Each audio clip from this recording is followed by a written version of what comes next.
Hello बच्चों, new light के YouTube channel पर आप सभी का स्वागत है। प्यारे बच्चों, मैं विक्रम चक्रवर्ती आज आपके समक्ष लेकर के आया हूं ऑल इंडिया नीट T3 जो कि कल 18 सितंबर 2022 को हमारी इंस्टीट्यूट की तरफ से ऑनलाइन ऑफलाइन मोड दोनों में पेपर कनेक्ट हुआ था। आज मैं आपको 10 वो सवाल एक एक करके दिखाने वाला हूं, जिससे बहुत ही बच्चों ने सिली मिस्टेक की। कुछ सवाल थोड़े कंसेप्चुअल थे जो उन्हें ठीक से पता नहीं थे, और कुछ सवाल बहुत ही ईजी थे जो बच्चे समझ नहीं पाए।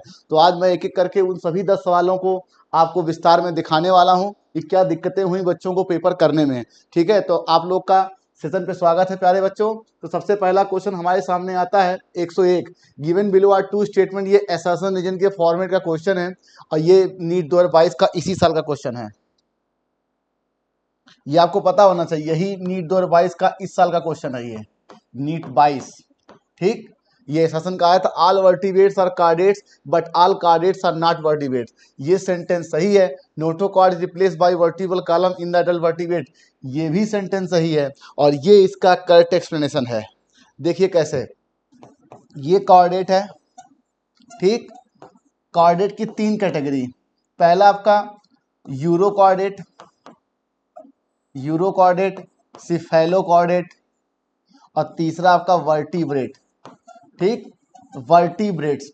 तो कॉर्डेट की 3 डेरिवेटिव्स या 3 कैटेगरी फर्दर डिवाइड किया गया, यूरो कॉर्डेट, सिफेलो कॉर्डेट और वर्टिब्रेट। ये किस बेस पे किया गया था कि नोटोकॉर्ड की पोजीशन क्या है अगर केवल लार्वल टेल में हुआ तो यूरो कॉर्डेटा, अगर हेड टू टेल रीजन हो और लाइफ टाइम पूरा का पूरा ये रहे तो बोलेंगे सिफेलो। अब कार्डेट की वो कैटेगरी जिसमें नोटोकॉर्ड बदल जाता है वर्टिब्रल कॉलम में, तो उसे बोलते हैं वर्टिब्रेटा। तो ध्यान से देखिए, वर्टिब्रेट जो भी है वो कार्डेट से उत्पन्न हुए। इसका मतलब सारे वर्टिब्रेट कार्डेट होंगे, लेकिन सारे कार्डेट वर्टिब्रेट नहीं है, क्योंकि ये दोनों भी पिक्चर में आपको दिख रहे हैं। मैं क्या बोल रहा हूं, कार्डेट की 2 कैटेगरी और भी है। इसका मतलब सभी कार्डेट वर्टिब्रेट हैं नहीं है, लेकिन सभी वर्टिब्रेट कार्डेट हैं, क्योंकि जो जिससे उत्पन्न होता है वो उत्पन्न होने वाला उत्पन्नकर्ता के पूरा का पूरा होता है, लेकिन एक चीज से केवल एक ही चीज उत्पन्न नहीं होती है। मैं क्या बता रहा हूं, ये 3 कैटेगरी थी। अगर नोटोकॉर्ड लार्वल टेल में हुआ तो बोलेंगे यूरोकार्डेटा, अगर हेड टू टेल रीजन में होगा पूरी लाइफ सस्टेन रहेगा तो बोलेंगे सिफेलोकार्डेटा। कार्डेट की वो कैटेगरी जिसपे नोटोकॉर्ड वर्टिब्रल कॉलम में बदल जाता है उसको बोलते हैं वर्टिब्रेट। तो ध्यान से देखिए कि सभी के सभी कार्डेट वर्टिब्रेट कार्डेट हैं, लेकिन सारे कार्डेट वर्टिब्रेट नहीं, क्योंकि पिक्चर में आपको ये 2 चीजें भी दिख रही हैं। ठीक, तो इसका मतलब ये करेक्ट एक्सप्लेनेशन है, और आपकी बुक का ये लाइन भी है और नीट 2022 का ये PYQ था। और आप देख सकते हैं कि तकरीबन 1721 बच्चों ने इस सवाल को गलत किया है। ठीक, तो इसका मतलब कि PYQ इस साल का आप लोगों ने देखा नहीं था। अगला सवाल लिखा, which of the following statements are correct. अब ध्यान से देखिए, male and female strobili are present on the same tree of pinus. Strobili का ही दूसरा नाम कौन होता है? ठीक, और ये सेक्स ऑर्गन होते हैं पाइनस में। ये ठीक है, क्योंकि पाइनस क्या है, मोनोसियस। ठीक, अगर मेल और फीमेल दोनों ही एक ही ट्री पर हैं तो पाइनस मोनोसियस होगा। ठीक, अब देखिए साइकस जो होता है वो डायोसियस होता है। साइकस जो होता है वो डायोसियस होता है, पहली बात। इसका मतलब मेल और फीमेल सेक्स ऑर्गन जो होंगे 2 अलग अलग ट्री पर होंगे, एक पर फीमेल मेल होगा और एक पर फीमेल होगा, अगर हम साइकस की बात करें तो। ठीक, तो बच्चों ने क्या किया कि male and female strobili are separately present on different tree of cycas. उन्हें लगा कि सेक्स ऑर्गन 2 अलग अलग ट्री पर होते हैं क्योंकि साइकस डायोसियस होता है, लेकिन वो ये भूल गए कि साइकस में मेल स्ट्रोबिली होता है लेकिन फीमेल स्ट्रोबिली एब्सेंट होता है। तो जो चीज एब्सेंट होती है उसके प्रेजेंट होने की बात आप कर नहीं सकते हैं। बात को समझिए मैं क्या कह रहा हूं, साइकस में फीमेल स्ट्रोबिली नहीं होता है तो आप ये नहीं कह सकते कि मेल और female strobili separately present on the different tree. तो बच्चों को केवल सेक्स ऑर्गन याद था कि साइकस में मेल फीमेल सेक्स ऑर्गन 2 अलग अलग ट्री पे होते हैं, डायोसियस होने के कारण फीमेल स्ट्रोबिली एब्सेंट होती हैं। अब इसका क्या रीजन है वो देख लेते हैं। आपको पता है कि स्पोरोफिल आपस में जब जुड़ते हैं तो एक कॉम्पैक्ट स्ट्रक्चर स्ट्रोबिलियर कोन बनता है। इसका सीधा सा मतलब ये है कि स्पोरोफिल का आपस में जुड़ना जरूरी है। स्पोरोफिल का आपस में जुड़ के कॉम्पैक्ट स्ट्रक्चर बनाना जरूरी है। किसी रीजन से अगर मेगा स्पोरोफिल आपस में ना जुड़ पाए तो ये फीमेल कोन का फॉर्मेशन नहीं करेगा। मैं क्या बता रहा हूं, मेगा स्पोरोफिल अगर आपस में किसी कारणवश ना जुड़ पाए तो फिर वो फीमेल स्ट्रोबिलियर कोन नहीं बनाएगा। साइकस के केस में क्या होता है कि ओव्यूल की साइज बहुत बड़ी हो जाने के कारण ओव्यूल बीच में आ जाता है, मेगा स्पोरोफिल आपस में नहीं जुड़ पाते, इसलिए साइकस में फीमेल स्ट्रोबिली और कोन नहीं बनता है। तो ये सेंटेंस गलत है, और तीसरा वाला तो मैं बता ही रहा हूं कि ये गलत है। इसीलिए आपकी बुक में मेल स्ट्रोबिली का जिक्र है लेकिन मेगा स्पोरोफिल लिखा हुआ है। आप बुक को ध्यान से पढ़ना, कहीं पर भी फीमेल स्ट्रोबिली या फीमेल कोन का जिक्र नहीं है साइकस में, ठीक है। तो ये कंसेप्ट का क्वेश्चन था, तो ये सेंटेंस गलत हो गया। और आपको पता ही है, आप कई बार पढ़ चुके कि मार्केंसिया डायोसियस होता है, ठीक, और पाइनस मोनोसियस होता है। तो इन दोनों के लिए लिखा है मोनोसियस, इसलिए ये सेंटेंस गलत है। आपका सेंटेंस केवल ओनली ए सही है, चौथा आंसर, ठीक। मैं क्या बता रहा हूँ, फीमेल कोन बनने के लिए मेगा स्पोरोफिल का आपस में जुड़ के कॉम्पैक्ट स्ट्रक्चर बनना जरूरी है। तो साइकस में ओव्यूल की साइज बहुत बड़ी हो जाने के कारण मेगा स्पोरोफिल आपस में जुड़ के कॉम्पैक्ट स्ट्रक्चर नहीं बना पाते, जिससे फीमेल कोन नहीं बनता या फीमेल स्ट्रोबिल नहीं बनता।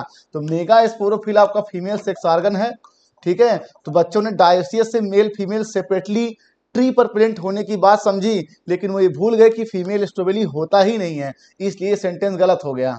तो इसलिए हमारा आंसर सिर्फ only A, that is fourth answer. अगला question, which one of following statements are correct with reference to gymnosperm. देखिए मैं पहले बता चुका हूं कि जब भी करेक्ट इनकरेक्ट का क्वेश्चन आए तो सबसे पहला काम करेक्ट को हाईलाइट करिए, फिर उसके आगे देखिए क्या कहीं रेफरेंस की बात हो रही है क्या। तो यहां पर जिम्नोस्पर्म के रेफरेंस में है, ठीक। इसका मतलब भले ही सेंटेंस सही हो या गलत हो, ये बात की बात है, सही होना चाहिए उसे जिम्नोस्पर्म के रेफरेंस में। मैं क्या बता रहा हूं, हो सकता हो अभी आप सेंटेंस देखेंगे तो आपको सही लगेगा, लेकिन जिम्नोस्पर्म के रेफरेंस में वो सही होना चाहिए। तो पहला क्वेश्चन है, पहला सेंटेंस है आर्चिगोनिया और फीमेल सेक्स ऑर्गन। ये बात तो आपको पता है कि तीन ऐसे प्लांट ग्रुप थे archegoniate, that is bryophyte, pteridophyte, gymnosperm. तो इन्हें आर्चिगोनिएट भी कहते हैं क्योंकि आर्चिगोनिया फीमेल सेक्स ऑर्गन है। तो पहला ए तो हमारा सही हो गया। अब लिखा pollen tube carrying the pollen grain grows toward archegonia in the ovule. ये बात सही है कि पॉलन ट्यूब ग्रो करेगा और आर्चिगोनिया ओव्यूल तक पहुंचेगा। अब ध्यान से देखिए, ये पॉलन ग्रेन है, इसमें कहीं पर एक होता है जर्म पोर, जर्म पोर, ये आपको पता है। और इस जर्म पोर से निकलता है क्या, पॉलन ट्यूब, ये तो आपको पता है। ये pollen tube male gamete carry करता है, ठीक। Pollen tube male gamete carry करता है, तो पॉलन ट्यूब पॉलन ग्रेन नहीं कैरी करेगा क्योंकि पॉलन ग्रेन ने ही पॉलन ट्यूब को डेवलप किया है। तो ये सेंटेंस गलत है। मैं क्या बता रहा हूं, ये पॉलन ग्रेन है, इसमें जर्म पोर वो प्लेस, जर्म पोर से ही निकलता है। मान लीजिए आप उसकी बात करें एंजियोस्पर्म की, अगर एंजियोस्पर्म की अगर आप बात करें तो पॉलन ट्यूब निकलता है, तो जर्म पोर वो जगह होती है जहां से पॉलन ट्यूब निकलता है, तो ये मेल गैमेट लेके जाता है, ठीक है। तो यहां से आप मान लीजिए, आपको यहां एनसीईआरटी में नहीं लिखा था जिम्नोस्पर्म में, लेकिन एंजियोस्पर्म की बात अगर आपके दिमाग में होती तो ये एंजियोस्पर्म की बात मैं आपको बता रहा हूं कि जर्म पोर होता, वहां से निकलता पॉलन ट्यूब, तो पॉलन ट्यूब मेल गैमेट लेके जाता है क्योंकि पॉलन ग्रेन से ही पॉलन ट्यूब डेवलप हुआ। तो ये सेंटेंस गलत है, ठीक है। तो अगर आपको एंजियोस्पर्म का पिक्चर क्लियर होता तो बड़े आसानी से ये सेंटेंस आप निकाल सकते थे कि पॉलन ट्यूब, और ये बुक में लाइन लिखी भी है कि pollen tube carrying the pollen grain है। तो after fertilisation zygote develop in, आपको पता है अल्टरनेशन ऑफ जनरेशन, जाइगोट जब बनता है तो उसके बाद एम्ब्रियो बनता है जिम्नोस्पर्म में, और एम्ब्रियो से बनेगा स्पोरोफाइट मल्टी सेलुलर बॉडी। अब आप देख रहे हैं यहाँ बन रहा है एम्ब्रियो सैक, और एम्ब्रियो सैक जिम्नोस्पर्म में होता ही नहीं क्योंकि ये एंजियोस्पर्म का कैरेक्टर है, ठीक। तो ये तो गलत हो गया पहला क्वेश्चन, ठीक। एम्ब्रियो सैक जिम्नोस्पर्म में नहीं होता है, एंजियोस्पर्म में होता, तो ये सेंटेंस गलत हो गया। अब लिखा after fertilisation ovule develop into seed, these seeds are covered, ये सेंटेंस सही है एंजियोस्पर्म के लिए क्योंकि ओव्यूल सीड में बदलता है, सीड्स आर कवर्ड, तो ये सेंटेंस एंजियोस्पर्म के लिए सही है, ठीक। लेकिन क्वेश्चन आपका रेफरेंस था जिम्नोस्पर्म से, इसलिए केवल हमारा ओनली ए आंसर जाएगा। बात को समझिए मैं क्या बोल रहा हूं। सबसे पहला काम आप करेक्ट को हाईलाइट करेंगे, फिर आगे आप सेंटेंस में देखेंगे कि किसके रेफरेंस में क्वेश्चन है। चौथा सेंटेंस बिल्कुल सही है कि फर्टिलाइजेशन के बाद ओव्यूल सीड में बदलता है और ये सीड कवर्ड होते हैं, लेकिन ये एंजियोस्पर्म के लिए सही है, ये जिम्नोस्पर्म के लिए सही नहीं है। ये जिम्नोस्पर्म जो होते हैं वो नेकेड सीड बियरिंग प्लांट होते हैं, नेकेड सीड बियरिंग प्लांट, ठीक। तो इस तरह से आपका केवल आंसर ये ओनली ए सही है, चौथा आंसर। फिर लिखा how many statements are correct about amphibia. अब देखिए करेक्ट पूछा गया है, एम्फीबिया के लिए पूछा गया है, और हाउ मेनी पूछा गया, तीन बातें हैं। पहला करेक्ट दूसरा एम्फीबिया, इसका मतलब जो भी बातें हम करेंगे वो एम्फीबिया। अब देखिए body is divisible into head, neck and trunk. ठीक, आप किसी और एनिमल ग्रुप में जाएंगे तो हेड, नेक, ट्रंक में हो सकता है आपको डिविजिबिलिटी मिल जाए, लेकिन एम्फीबिया में नेक एब्सेंट होता है, तो ये सेंटेंस तो गलत हो गया। फिर लिखा ऑल मेंबर कंटेन्स टेल, नहीं, ऑल नहीं होता, केवल सम होता है, क्योंकि आपको पता है फ्रॉग में एब्सेंट है टेल। ये सैलामेंडर इसका ये एनिमल है जिसमें आपका टेल प्रेजेंट है और आपकी बुक में दिख भी रहा है। आपकी बुक में डायग्राम बना है सैलामेंडर का जिसमें आपको टेल दिखेगा और फ्रॉग में टेल नहीं होती, तो ये सेंटेंस भी गलत हो गया। टिम्पैनम रिप्रेजेंट ईयर, ये बात सही है, और इन स्किन स्केल्स आर, नहीं, स्केल नहीं होते, मॉइस्ट स्किन होती है, ये बात आपकी बुक में लिखी हुई है। ठीक है, मॉइस्ट स्किन होती है, स्केल एब्सेंट होते हैं, तो आपका ये भी गलत हो गया। इसका मतलब इन चारों सेंटेंस में केवल सी सही है। ठीक, और सी का मतलब एक, तो आपका आंसर पहला नहीं है। मैं क्या बता रहा हूं, आपके चार में से केवल एक सही है, तो ये पहला ऑप्शन नहीं है, आपका अमाउंट यहां है और ऑप्शन विल बी फोर्थ। मैंने क्या बताया, सबसे पहला काम आप करेक्ट हाईलाइट करेंगे, फिर अबाउट या विथ रेफरेंस हाईलाइट करेंगे, उसके बाद हाउ मेनी पूछा गया है कि या विच ऑफ द फॉलोइंग पूछा गया है। हाउ मेनी का जो अमाउंट होता है वो यहां होता है और ऑप्शन विल बी फोर्थ। ठीक, नेक्स्ट क्वेश्चन लिखा given below are two statements, all members are viviparous. अब देखिए मैमल्स की बात कर रहे हैं, मैमल्स का एक मेंबर था ऑर्निथोरिंकस, ऑर्निथोरिंकस ये ओविपेरस था एक्सेप्शनली। ठीक, और इसके ओविपेरस होने का रीजन ये था, जो ये बताता था कि मैमल्स की ओरिजिन जो है वो रेप्टाइल से हुई है। जब किसी की ओरिजिन किसी से होती है तो उसके प्रिमिटिव मेंबर में वो कैरेक्टर पाए जाते हैं, जिसके बिहाफ पर हम इस बात को साबित या प्रूफ एज ए एविडेंस कह सकते हैं कि रेप्टिलियन एंसेस्ट्री है मैमल की। ठीक, तो ओविपेरस होता है एक्सेप्शनली, इसका मतलब ऑल मैमल विविपेरस नहीं है।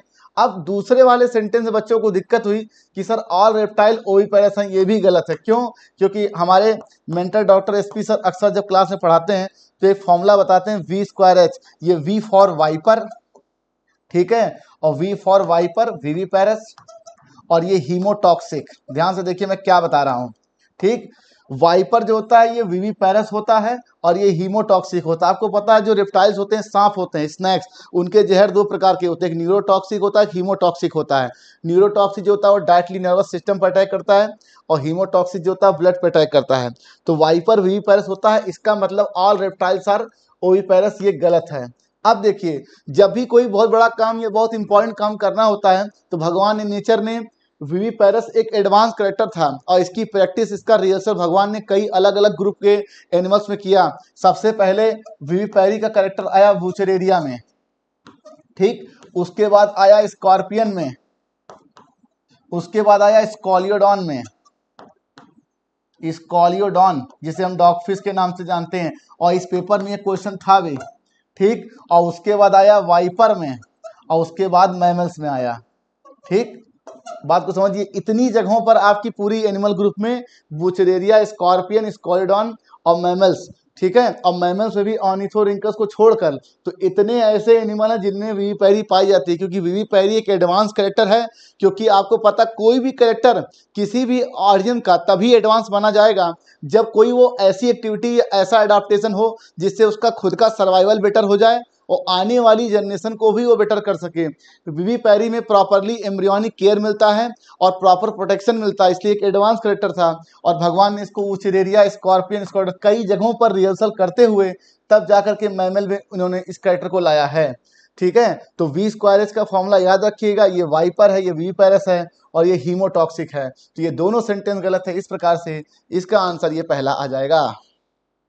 आगे बढ़ते हैं। अब ये चार डायग्राम आपको दिए गए हैं। सवाल काफ़ी अच्छा था और कई बच्चों को दिक्कत हुई, क्योंकि पहली बात तो डायग्राम आइडेंटिफाई कर लेते हैं। ये स्लेजिनेला है। ठीक, जब भी डायग्राम क्वेश्चन आएगा तो आप सबसे पहले डायग्राम आइडेंटिफाई करेंगे। ये पोरफायरा है, ठीक, ये पोरफायरा है, और उसके बाद से ये एक रेड एल्गी है, ध्यान रखिएगा, ये आपका रेड एल्गी है। ठीक, और ये आपका स्फैगनम, और ये आपका गिंगो। ठीक, ये रेड एल्गी है और ये आपका स्फैगनम है, ये ब्रायोफाइटा है, ये टेरिडोफाइट है, जिम्नो एल्गी है। अब इसके लिए कुछ सेंटेंस दिए कि ऑल गिवन प्लांट आर फेनरोगैम। अब पहले फेनरोगैम्स और क्रिप्टोगैम्स का मतलब जाने।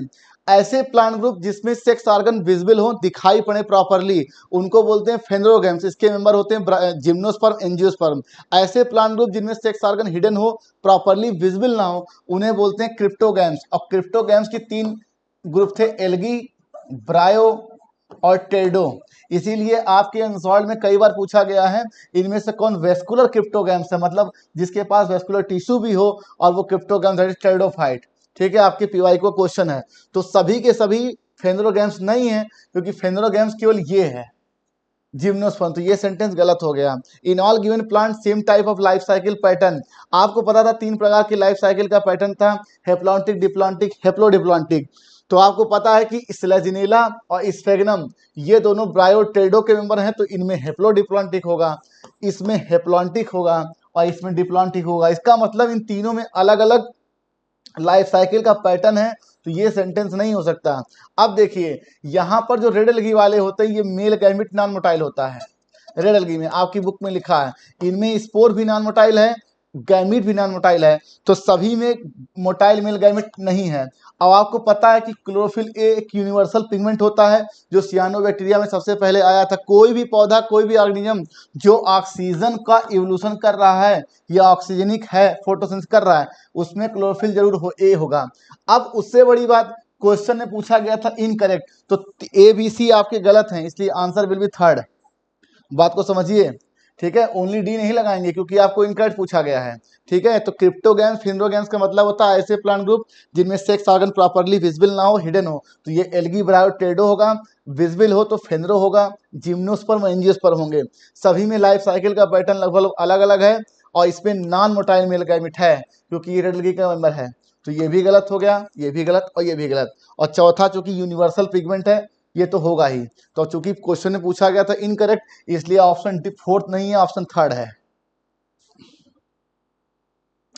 अब लिखा गिवन बिलो आर 2 स्टेटमेंट। अब देखिए साइकस, ये असर्शन का Cycas are type of living fossils, ये सेंटेंस सही है, पीवाईक्यू है आपका।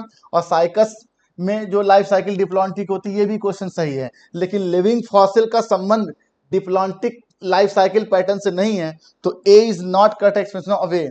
अब ये लिविंग फॉसिल्स क्या है, आपके एनिमल किंगडम में एक एग्जांपल दिया लिमुलस। अब देखिए लिविंग फॉसिल है क्या, बदलते वातावरण की कंडीशन के साथ किसी ऑर्गेनिज्म के अंदर बहुत लंबे समय से चेंज ना आया हो और उसने बहुत सारे ऐसे कैरेक्टर रिटेन कर रखे हो जिसका आज की करंटली एटमॉस्फेयर में या वातावरण में उसकी कोई जरूरत नहीं हो। अब देखिए आपको पता है साइकस, साइकस का जो पॉलन ग्रेन है, साइकस का पॉलन ग्रेन ये एयर से जाता है, ठीक। अब इस पॉलन ग्रेन में मेल गैमेट भी जाता है, ठीक। अब इसका मेल गैमेट टॉप शेप्ड होता है, top shaped with many ciliary bands, ठीक। सीलिया बहुत ज्यादा होते हैं। आपको पता है कि मेल गैमेट में सीलिया होने का मतलब इसका एक्वेटिक एडाप्टेशन है कि ब्रायोफाइट, टेरिडोफाइट और एल्गी में जो होता था मेल गैमेट होता था बाइफ्लैजेलेट या टेट्राफ्लैजेलेट, तो ये चल के जाता था फीमेल गैमेट तक। तो ये एक्वेटिक एडाप्टेशन है मेल गैमेट में सीलिया होने का, ठीक। और जबकि पॉलन ग्रेन या मेल गैमेट जा रहा है एयर से, तो इस करेक्टर का एयर एनिमोफिली या वातावरण एनिमोफिली में कोई रोल नहीं है। बात को समझिए हम क्या कह रहे हैं, मतलब नेचर कुछ और है, करेक्टर कुछ और है, और उस करेक्टर का प्रेजेंटली जो करंटली एटमॉस्फेयर या वातावरण है उसमें उसका कोई इंपॉर्टेंस नहीं है। मैं कह रहा हूँ मेल गैमेट में टॉप शेप्ड है, मेनी सीलियरी बैंड है और पॉलन ग्रेन जा रहा है एयर से, तो इसका कोई इंपॉर्टेंस नहीं है कि ये एयर से जा रहा है, ठीक। तो मैंने पहले ही बताया इसीलिए साइकस लिविंग फॉसिल्स हैं, ठीक है। तो मेनी सीलियरी बैंड का कोई महत्व नहीं है। अगर ये पानी से इसका मेल गैमेट जाता तो सीलिया का इंपॉर्टेंस होता, और जा रहा है एयर से, तो इसलिए ये करेक्टर इस वातावरण में जो इसका इस समय है एनिमोफिली, इसका कोई रोल नहीं है। तो इसलिए ये सही है, ये सही है और ये करेक्ट एक्सप्रेशन है। इसलिए लिविंग फॉसिल्स का मतलब है बदलते वातावरण की कंडीशन के साथ किसी ऑर्गेनिज्म के अंदर बहुत लंबे समय से चेंज ना आया हो और उसने ऐसे बहुत से कैरेक्टर रिटेन कर रखे हों, ठीक है, और जो उसके बाकी ग्रुप मेंबर में ना हो, केवल उसी ने रखे हो। क्योंकि पूरे के पूरे जिम्नोस्पर्म जो हैं वो लिविंग फॉसिल्स नहीं है, ये साइकस है और मेटासेकोया, एक दो एग्जांपल और भी हैं। और आपके एनिमल में आपका दिया लिमुलस, तो ये लिविंग फॉसिल इसलिए है क्योंकि जा रहा है पॉलन ग्रेन एयर से और मेल गैमेट में सीलिया होने का कोई महत्व नहीं है। नेचर कुछ और है, कैरेक्टर कुछ और है, ठीक। तो ये है living fossils, answer will first. अब देखिए the plant body of bryophytes are thallus like because they does not contain. ये सवाल बहुत सारे बच्चों का गलत इसलिए हुआ क्योंकि वो समझ नहीं पाए कि थैलस लाइक होने का क्या महत्व है। अब ध्यान से देखिए, एक पर्सन है, व्यक्ति, एक पर्सन है जिनके पास सिर पर बाल नहीं। इस क्वेश्चन को समझिए, सिर पर बाल नहीं है, पहली बात। दोनों पैर नहीं है, दूसरी बात। दोनों पैर भी नहीं है और आंखें नहीं है। ठीक, आंखें नहीं है। अगर क्वेश्चन में ये पूछा जाए कि इस दिए गए व्यक्ति के पास क्या नहीं है, सिर पे बाल नहीं है, दोनों पैर नहीं है, आंखें नहीं है, और चौथा ऑप्शन है ऑल, तो आपका आंसर होगा चौथा। मैं क्या बोल रहा हूं, एक पर्सन है, एक व्यक्ति है जिसके पास सिर पर बाल नहीं है, दोनों पैर नहीं है, आंखें नहीं है, और चौथा है ऑल। अगर क्वेश्चन की लैंग्वेज ये हो कि इस दिए गए व्यक्ति के पास क्या नहीं है, तो ये तीनों चीजें नहीं है, तो आंसर विल बी 4, क्योंकि आप 4 ही ऑप्शन में कोई सेट करते हैं। अगर आपसे अगला क्वेश्चन का लैंग्वेज कि ये व्यक्ति दुनिया को देख नहीं सकता, इसका रीजन क्या है, तो आप बोलेंगे इसके पास आंखें नहीं है। बात को समझिए, क्वेश्चन में ये पूछा गया है कि the plant body of bryophytes are thallus like because they does not contain. अब थैलस का मतलब क्या है, ऐसा प्लांट बॉडी जिसमें 2 रूट स्टेम लीव्स में प्रॉपरली क्लियर डिफरेंशिएशन ना हो, उसे बोलते हैं थैलॉइड बॉडी। ठीक, थैलॉइड बॉडी का मतलब कि 2 रूट स्टेम लीव्स में प्लांट बॉडी का क्लियर डिफरेंशिएशन ना हो, हम देख के ना बता पाए कि ट्रू रूट कहाँ है, ट्रू रूट स्टेम कहाँ है, ट्रू लीफ कहाँ है, उसे बोलते हैं थैलॉइड बॉडी। अब ध्यान से देखिए, आपके स्फेगनम में या फ्यूनेरिया में stem like, leaf like, root like structure तो लिखा है, लेकिन वो ट्रू रूट स्टेम लीफ नहीं है। बात को समझिए हम क्या बोल रहे हैं। थैलस लाइक बॉडी का मतलब होता है जब plant body clearly true root stem leaf में प्रॉपरली डिफरेंशिएट ना हो, तो उसे थैलॉइड बॉडी बोलते हैं, थैलस। इसका मतलब कि ब्रायोफाइट की जो बॉडी थैलस लाइक है, क्योंकि उसके पास ट्रू रूट स्टेम लीव्स नहीं है। और अब देखिए, फ्लावर, फ्रूट सीड ये भी नहीं है ब्रायोफाइट के पास, लेकिन थैलस लाइक बॉडी होने का रीजन उसके पास स्टेम, रूट और लीव्स प्रॉपरली ना हो, तब ये थैलस लाइक है। मैंने क्या बताया, इस व्यक्ति के पास ये तीनों चीजें नहीं है, लेकिन ये दुनिया को नहीं देख सकता क्योंकि इसके पास आंखें नहीं है। बात को समझिए, रीजन पूछा गया था आपसे, आंसर विल बी फर्स्ट। अब लिखा given below are 2 statement, stomochord present in hemichordata that are mesodermal origin. ध्यान से देखिए, आपकी बुक में जब हेमिकार्टा का फाइलम शुरू हुआ है, तो वहां पर एक लाइन लिखी है कि initially it is a subphylum of chordata but now it is a separate phylum. अब इसका रीजन ये वाला था, क्यों हेमिकार्टा को कार्टा फाइलम से अलग कर एक सेपरेट फाइलम दिया गया, क्योंकि जो इसमें स्टोमोकार्ड नोटोकार्ड लाइक स्ट्रक्चर थी, दैट इज नोटोकार्ड की तरह जो इसके पास स्ट्रक्चर था, इसकी ओरिजिन एक्टोडर्मल थी। बात को समझिए, आपकी उस लाइन का ये रीजन पूछा गया है। ठीक है, तो पूछा गया कि जो नोटोकार्ड की तरह स्टोमोकार्ड था, उसकी ओरिजिन एक्टोडर्मल थी। और आपको पता कि पूरे कार्डेट में नोटोकार्ड की ओरिजिन होती है वो मीजोडर्मल होती है। ठीक, इसलिए बाद में इसको कार्टा फाइलम से हटा के इसको सेपरेट फाइलम दिया गया। शुरू में ये भी एक सब फाइलम की तरह था कार्टा का। जब इसकी ओरिजिन देखी गई इसके नोटोकार्ड की, तो वो एक्टोडर्मल थी। तो आपसे पूछा जाएगा किस रीजन के कारण हेमिकार्टा को एक सेपरेट फाइलम दिया गया, due to origin of notochord. तो वो उस लाइन से मैंने उठा के इसको अप्लाइड क्वेश्चन बनाया। ठीक है, और बहुत सारे बच्चों का, तकरीबन 1200 बच्चों ने से गलत किया है। ये ओरिजिन के बेस पे इसको अलग किया गया, और इसकी ओरिजिन एक्टोडर्मल होती है। बात को समझिए। ठीक, ये आपकी लाइन का एप्लीकेशन था, जो आपकी बुक में लाइन हेमिकार्टा फाइलम के ठीक नीचे लिखी हुई है कि initially it is present in as a subphylum of vertebrate chordata but now it is separate phylum due to stomochord. Stomochord की ओरिजिन एक्टोडर्मल थी, और पूरे कार्डेटा में जो नोटोकार्ड है उसकी ओरिजिन म्यूडर्मल है, इसलिए गलत है। अब देखिए, यहां से ये सेंटेंस पूरा सही है, सेकंड वाला ध्यान समझिए। सिफाइलोकार्टा ये पूरा सेंटेंस सही है, लेकिन सिफाइलोकार्टा जो है ये सब फाइलम है। ठीक, ये सब फाइलम है कार्डेटा फाइलम का। तो आगे आप लोगों ने पढ़ा नहीं कि फाइलम लिखा गया सब फाइलम, हालांकि पहले सेंटेंस सही था, बाद में मैंने इसको चेंज किया है। ठीक है, पहले सेंटेंस बिल्कुल सही था कि सब फाइलम का, लेकिन बाद में मैंने इसको चेंज किया है। ठीक है, तो इसलिए दोनों सेंटेंस गलत हैं, आंसर विल बी फर्स्ट। अब देखिए, gametes are producer, gametophyte are producers. अब इसमें बहुत दिक्कत हुई बच्चों को, क्यों? जब हम लोग अल्टरनेशन ऑफ जनरेशन पढ़ते हैं, जो आपकी बुक में लिखा है हेप्लॉन्टिक, अल्टरनेशन ऑफ जनरेशन,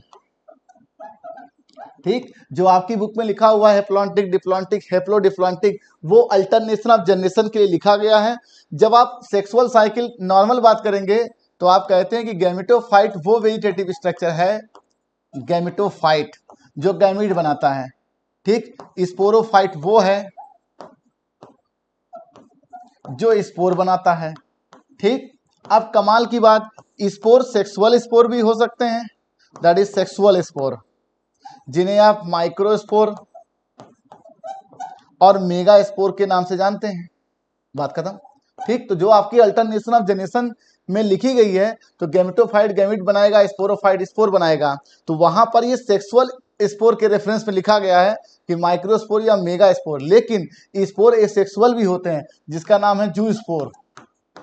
बात को समझिए, एप्लानोस्पोर, ये क्वेश्चन बहुत ज्यादा कंसेप्चुअल क्वेश्चन था, ये पेपर मैंने ही सेट किया इसलिए बाद में मैंने इसको यहाँ से स्पोर हटाया था।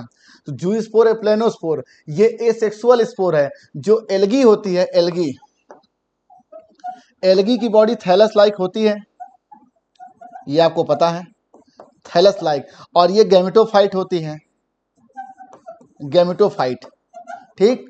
एल्गी की बॉडी थैलस लाइक होती है, गैमेटोफाइट होती है, इसकी थैलस से आपके जू स्पोर रिलीज होते हैं, जू स्पोर, एप्लानोस्पोर, ये स्पोर इसकी थैलस लाइक बॉडी से रिलीज होते हैं जो कि गैमेटोफाइट है। तो क्या मैं ऐसा कह सकता हूं कि गैमेटोफाइट क्या स्पोर बनाती है कि नहीं? बिल्कुल बनाती है। अगर आप एसेक्सुअल स्पोर कंसीडर करेंगे और पूरे इस ऑप्शन में, क्वेश्चन में कहीं पर भी अल्टरनेशन ऑफ जनरेशन या सेक्सुअल स्पोर की बात नहीं कही गई है, इसलिए गैमीट एंड स्पोर इसका दोनों आंसर आएगा।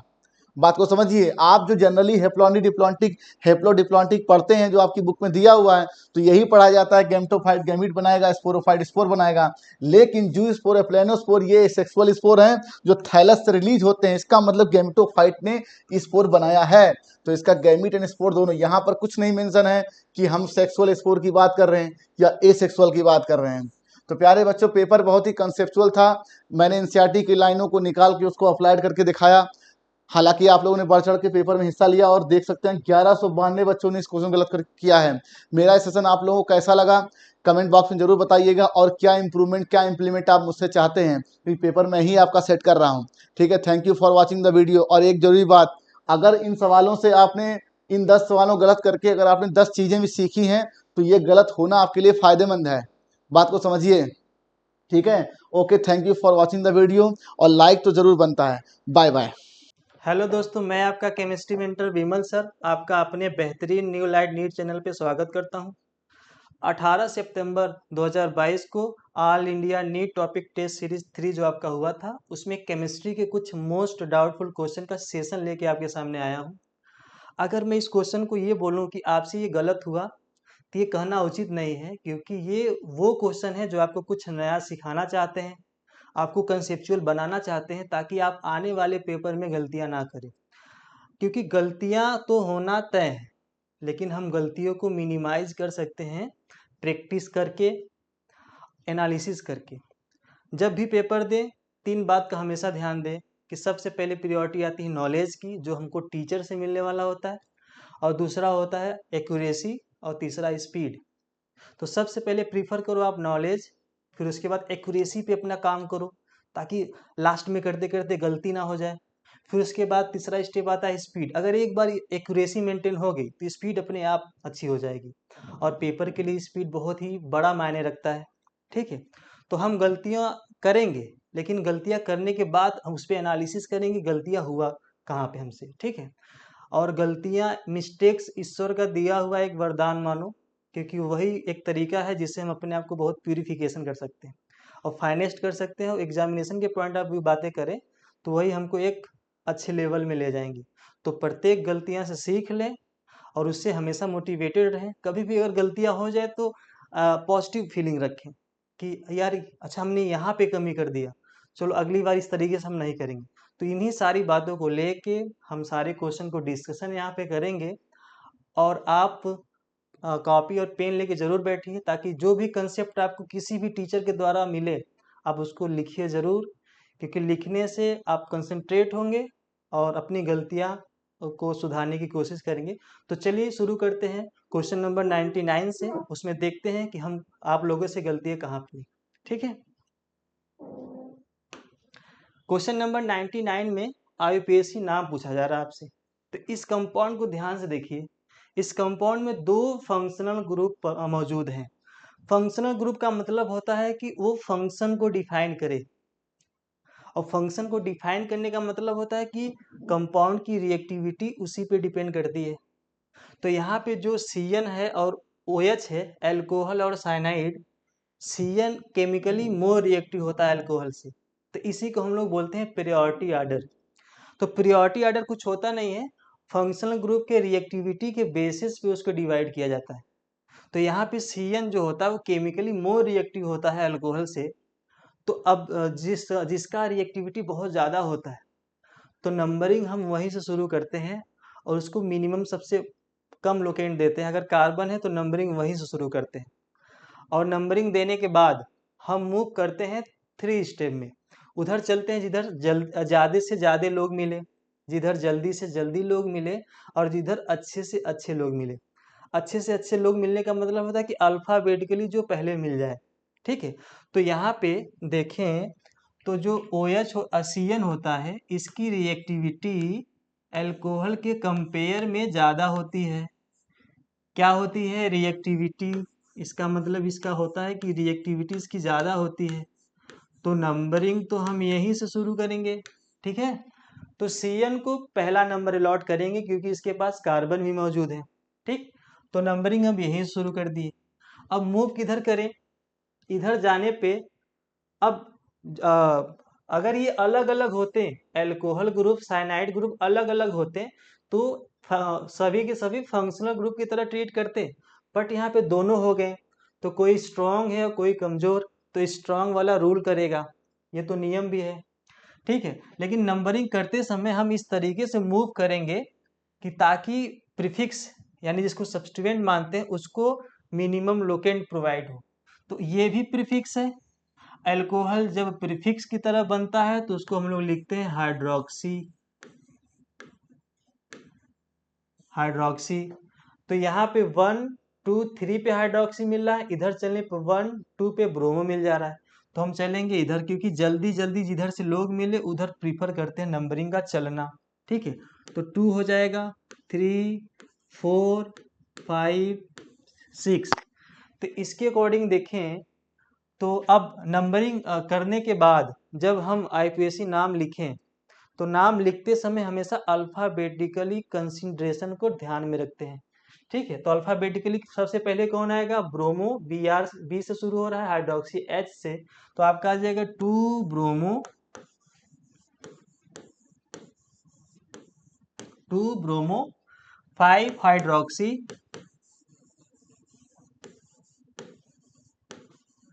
तो इसी के अकॉर्डिंग देख लेते हैं कहाँ किस ऑप्शन में मैच कर रहा है। 2 ब्रोमो 5 हाइड्रोक्सी बेंजोनाइट्राइल, इसे हम बेंजोनाइट्राइल बोलते हैं, ठीक है। तो इस क्वेश्चन से क्या पता चला कि जब किसी कंपाउंड में 2 या 2 से ज़्यादा फंक्शनल ग्रुप प्रेजेंट हो तो उनमें कंपटीशन होने लगता है एज ए रिएक्टिविटी के बेसिस पे। तो जिस फंक्शनल ग्रुप की रिएक्टिविटी सबसे ज़्यादा होती है उसको प्रायोरिटी ज़्यादा देते हैं, और नंबरिंग हम वहीं से लॉट करते हैं। और जिसकी प्रायोरिटी यानी जिसकी रिएक्टिविटी कम हो जाती है तो उसे हम एज ए प्रीफिक्स की तरह, एज ए सब्स्टिट्यूएंट की तरह ट्रीट करते हैं, ठीक है। इस क्वेश्चन से पता चला। बहुत ही प्यारा सवाल था, बहुत ही शानदार सवाल था। अगले क्वेश्चन की बात करें, सभी के सभी क्वेश्चन कुछ ना कुछ एक कंसेप्ट लेके आएंगे जो आपको सिखाएंगे कि अगले आने वाले जो भी पेपर हो अगर ऐसे क्वेश्चंस आते हैं तो उसमें हम इस तरीके से टैकल करें क्वेश्चन को, ठीक है। तो अब इस क्वेश्चन को देख के एक कंसेप्ट हम यहाँ पे जनरलाइज कर रहे हैं कि जब कभी रिंग से, बेंजीन रिंग नहीं, वनली रिंग साइक्लिक की बात कर रहा हूँ, साइक्लिक कंपाउंड की, कि जब कभी रिंग से फंक्शनल ग्रुप डायरेक्टली बॉन्ड बनाया रहे और उस फंक्शनल ग्रुप के पास कार्बन मौजूद हो, ठीक। जब कभी किसी रिंग से फंक्शनल ग्रुप डायरेक्टली बॉन्ड बनाया रहे और उस फंक्शनल ग्रुप के पास कार्बन मौजूद हो तो उसके सफिक्स सेकेंड की जगह हम एक स्पेशल सफिक्स सेकेंड लिखते हैं ऐसे फंक्शनल ग्रुप का, उसे हम अल्टरनेटिंग सफिक्स सेकेंड भी बोलते हैं। तो यहाँ पे देखो दो फंक्शनल ग्रुप मौजूद हैं, एल्कोहल और कार्बोक्सिलिक एसिड। तो फिर वही कि कार्बोक्सिलिक एसिड प्रियोरिटी में ज़्यादा आता है क्योंकि ये इसकी रिएक्टिविटी ज़्यादा होती है। तो नंबरिंग तो हम यहीं से शुरू करेंगे।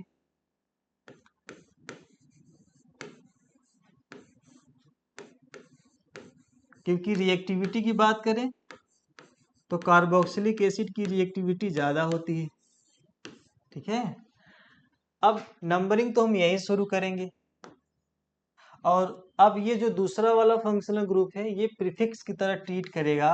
इसका प्रीफिक्स क्या होता है? हाइड्रोक्सी। हमें याद होगा, आप लोगों को भी याद होगा। ठीक है, हाइड्रोक्सी हो जाएगा। अब वही कंसेप्ट यहाँ पे यूज हो रहा है कि एक रिंग है, रिंग से फंक्शनल ग्रुप डायरेक्टली बॉन्ड बनाया है, तो इसका हमको पता है कि सफिक्स सेकेंड क्या होता है? ओइक एसिड होता है। लेकिन जब कभी रिंग से डायरेक्टली जुड़ जाए फंक्शनल ग्रुप और उसके पास कार्बन मौजूद हो तो वहां पे हम लोग स्पेशल सफिक्स सेकेंड का यूज करते हैं। In other word we can say that कि अल्टरनेटिंग सफिक्स सेकेंड यूज करते हैं। तो कार्बोक्सिलिक एसिड का अल्टरनेटिंग सफिक्स सेकेंड जो होता है ना, वो कार्बोक्सिलिक एसिड ही होता है।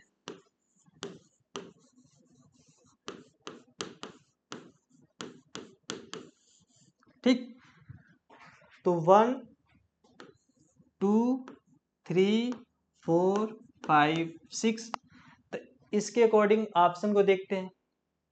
2 पे हाइड्रोक्सी होना चाहिए और 3 पे इन होना चाहिए। तो 2 हाइड्रोक्सी साइक्लोहेक्स 3 इन और 1 पे हमारा कार्बोक्सिलिक एसिड होना चाहिए। तो इसके अकॉर्डिंग हमारा दूसरा वाला आंसर राइट हो जाएगा। तो फिर से एक बार मैं रिवाइज कर रहा हूँ, फिर से एक बार इसको बताना चाह रहा हूँ कि जब कभी रिंग से फंक्शनल ग्रुप डायरेक्टली बॉन्ड बनाए तो उसके सफिक्स सेकेंड के स्थान पे हम लोग अल्टरनेटिंग सफिक्स सेकेंड लिखते हैं। ये हमेशा कंसेप्ट बना के, बॉक्स बना के अपने कॉपी में नोट कर लीजिएगा ताकि ऐसे क्वेश्चन को आप कभी गलत ना करें। यहाँ पे कार्बोक्सिलिक एसिड ही नहीं, एल्डिहाइड भी आएगा तो उसका भी अलग होता है। ठीक है, तो अगले क्वेश्चन की बात करें। ये तो बहुत ही प्यारा सवाल है क्योंकि यहाँ पे CN मौजूद है और एल्डिहाइड। तो फिर से वही बात, जब किसी कंपाउंड में 2 या 2 से ज़्यादा फंक्शनल ग्रुप मौजूद हो तो हम उस फंक्शनल ग्रुप को पीरियोडिक के बेसिस पे नंबरिंग डिसाइड करते हैं। तो CN यहाँ पे ताकतवर है, इसकी रिएक्टिविटी ज़्यादा है क्योंकि CN chemically more reactive than aldehyde, तो इसकी रिएक्टिविटी बहुत ज़्यादा है। तो नंबरिंग तो हम यहीं से शुरू करेंगे। ठीक है, नंबरिंग हम यहीं शुरू करेंगे। बट अगर मैं, अब हमको ये भी पता है कि जो सब्स्टिट्यूएंट हो जाते हैं, जो प्रीफिक्स की तरह बर्ताव करते हैं, तो उस पर कभी नंबरिंग नहीं करते। तो इस कंसेप्ट से अगर हम देखें तो इसका नाम होना चाहिए, उसको नंबरिंग जब नंबरिंग नहीं देते हैं तो 1 2 3 और ये सब्स्टिट्यूएंट की तरह बिहेव किया, यानी ये प्रीफिक्स की तरह बिहेव किया, तो इसको हम लिखेंगे कि 3 पे एल्डिहाइड, 3 पे एल्डो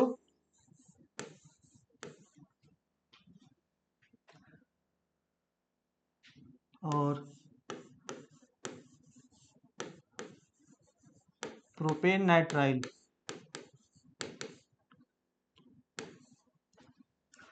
तो इस कंसेप्ट के अकॉर्डिंग देखा जाए तो क्या ये गलत है? नहीं, ये भी जो इसका IPSC नेम है सही है। अगर ऐसा ऑप्शन दे तो हम ऐसे ऑप्शन में इसको सही मानेंगे, बट यहाँ पे कुछ अलग ऑप्शन दिया हुआ है। तो जब कभी अल्डिहाइड ग्रुप जब प्रीफिक्स की तरह बर्ताव करे और वह टर्मिनल पोजीशन पे रहे, यानी एंड पोजीशन पे रहे, तो उसकी कार्बन को हम लोग काउंट करते हैं। और सब्स्टिट्यूएंट की तरह बिहेव तो करता है, लेकिन उसके कार्बन को काउंट जब करेंगे तो उसके प्रीफिक्स के स्थान पे हम लोग यूज करते हैं ऑक्सो। जब ये एल्डिहाइड टर्मिनल पोजीशन पे होता है तब। यहाँ ये भी सही है, लेकिन ऑप्शन के अकॉर्डिंग देखा जाए तो अगर ये भी कंसेप्ट यहाँ से पता चला कि एल्डिहाइड ग्रुप जब प्रीफिक्स की तरह बर्ताव करे और वह टर्मिनल पोजीशन पे रहे तो उसके कार्बन को हम लोग काउंट करते हैं। और कार्बन को जब काउंट करते हैं फिर भी वो प्रीफिक्स की तरह बर्ताव करता है, लेकिन उसके एल्डो के स्थान पे हम यूज करते हैं प्रीफिक्स का नाम उसका ऑक्सो। तो क्या करें, अब नंबरिंग कर देते हैं 1 2 3 4। तो 4 पे ऑक्सो और ब्यूटेन नाइट्राइल हो जाएगा ऑप्शन। ठीक, बहुत ही प्यारा सवाल था ये भी। अगले क्वेश्चन की बात करें। इस क्वेश्चन में पूछा जा रहा है कि इन हाइड्रोकार्बन, हाइड्रोकार्बन जब भी बोले तो हमारे माइंड में आता है कि सिर्फ कार्बन और हाइड्रोजन होना चाहिए उसमें। पूछा जा रहा है कि in hydrocarbon mass ratio of hydrogen and carbon. यहाँ पे इस क्वेश्चन में हाइड्रोकार्बन जो है, हाइड्रोजन और कार्बन का मास रेशियो दे दिया है। तो जो गिवन है उसको लिख लेते हैं। तो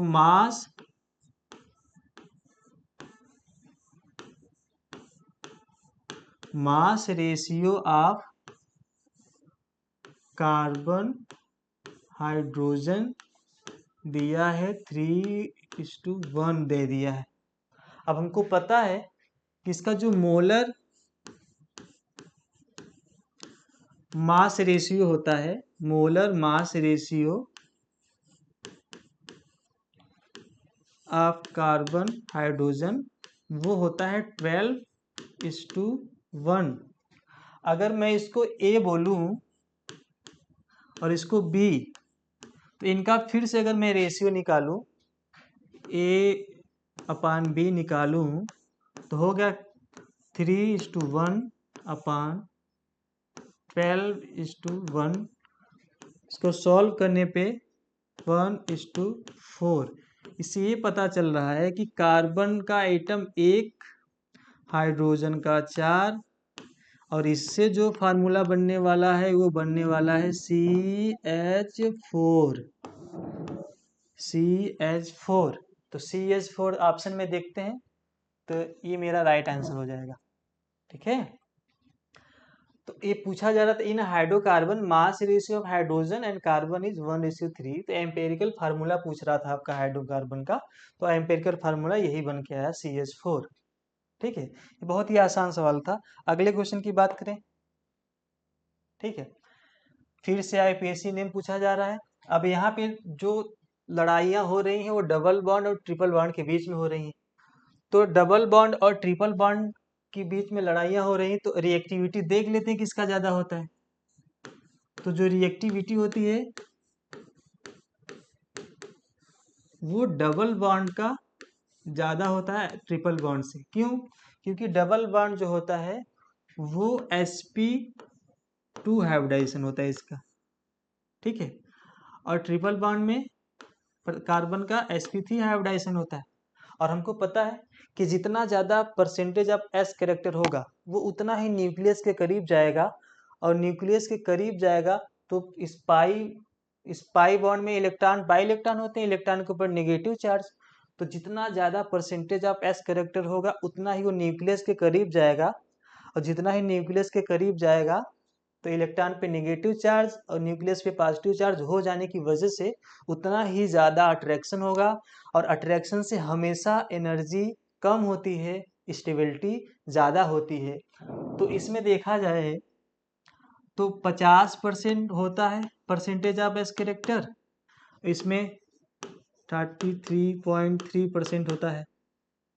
एस कैरेक्टर की बात कर रहा हूँ। तो इसमें ज़्यादा परसेंटेज ऑफ एस कैरेक्टर है, तो इसमें जो पाई इलेक्ट्रॉन होंगे वो ज़्यादा न्यूक्लियस के करीब में होंगे, और न्यूक्लियस पे पॉजिटिव चार्ज हो जाने की वजह से उतना ही अट्रैक्शन फील करते होंगे, और अट्रैक्शन से उन पाई इलेक्ट्रॉन की एनर्जी मिनिमम हो जाती है।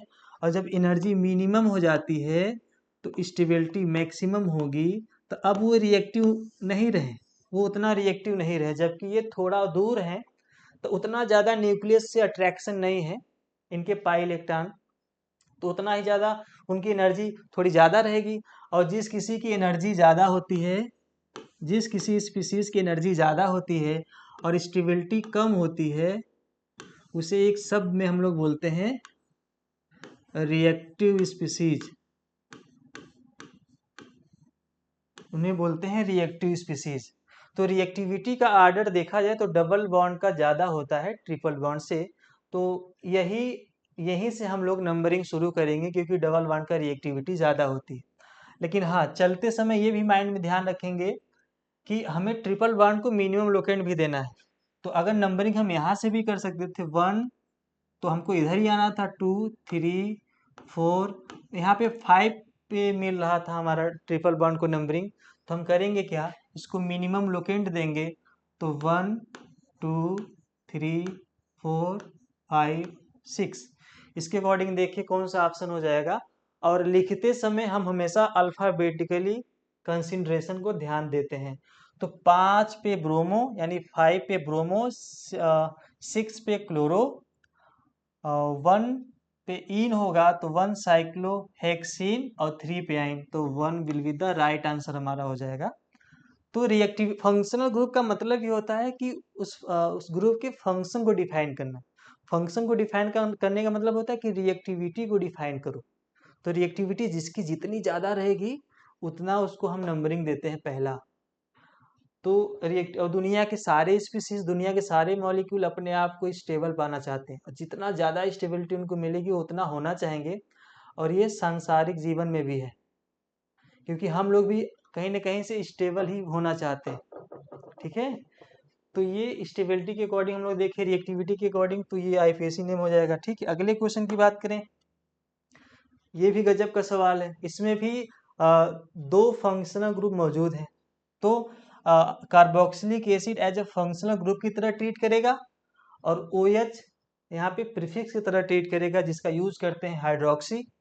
लेकिन हाँ, इसमें एक कंसेप्ट भी यूज हुआ है कि जब कभी किसी कंपाउंड में दो सिमिलर फंक्शनल ग्रुप मौजूद हों, दो सिमिलर फंक्शनल ग्रुप मौजूद हों, और उसके पास अगर कार्बन होता है, 1 डिग्री का कार्बन होता है, तो नंबरिंग हम उसी फंक्शनल ग्रुप से स्टार्ट करते हैं। ठीक है, तो 1, 2, 3, 4, 5, तो 3 पे हाइड्रोक्सी हो जाएगा, 3 पे हाइड्रोक्सी, 1, 2, 3, 4, 5, रूट वर्ड हमारा पेन, तो 3 हाइड्रोक्सी पेंटेन, और 1, 5 पे हमारा डाई ओइक एसिड हो गया। इसका मतलब हमारा second will be the right answer. अगले क्वेश्चन की बात करें। इस कंपाउंड को देख के हमें ऐसा लग रहा है कि ये ईस्टर है, और ईस्टर का नेमिंग हमको पता है कि कैसे करते हैं। ओ से जो सिंगल बॉन्ड ओ से डायरेक्टली होता है उसको हम लोग एज अ अल्काइल ग्रुप की तरह ट्रीट करते हैं। ठीक है, अल्काइल ग्रुप की तरह ट्रीट करते हैं। तो आपका नंबरिंग करते हैं 1, 2, 3, 4, और ये ईथर है, ether as a prefix use करते हैं हम लोग। तो हो जाएगा 1 पे एथिल और 4 पे मिथॉक्सी, एक कार्बन का है तो मिथॉक्सी, तो 1 पे एथिल यानी एथिल, 4 पे मिथॉक्सी और ब्यूटेनोएट, ये ओएट सफिक्स सेकेंड होता है ईस्टर का, तो हमारा सेकेंड वाला ऑप्शन हो जाएगा। ठीक है, अगले क्वेश्चन की बात करें। ये बहुत ही शानदार क्वेश्चन है। अगर इस क्वेश्चन की बात करें तो सबसे पहले एक कंसेप्ट सीखते हैं क्या, कि जब एसिड का 2 मोल हम लोग यूज करते हैं, सपोज करो RCOH यूज किया हमने 1 मोल, और दूसरा जो हमने लिया R डैश, जब इन 2 मोल ऑफ एसिड में से हम पानी को बाहर निकालते हैं तो हमारा एसिड एनहाइड्राइड का फॉर्मेशन हो जाता है। तो पानी इसमें से निकाल दें, एक OH यहाँ से ले लें, H यहाँ से, तो बाहर निकलेगा तो -2H2O, बनेगा क्या, RCO।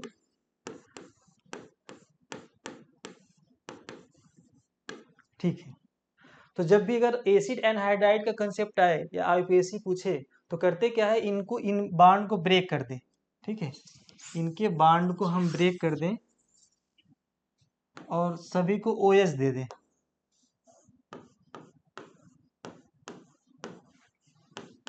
इसको भी OH,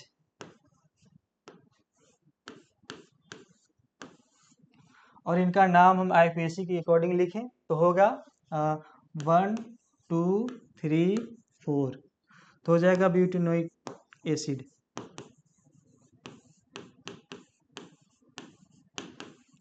और 1, 2, 3 ये हो जाएगा प्रोपेनोइक एसिड।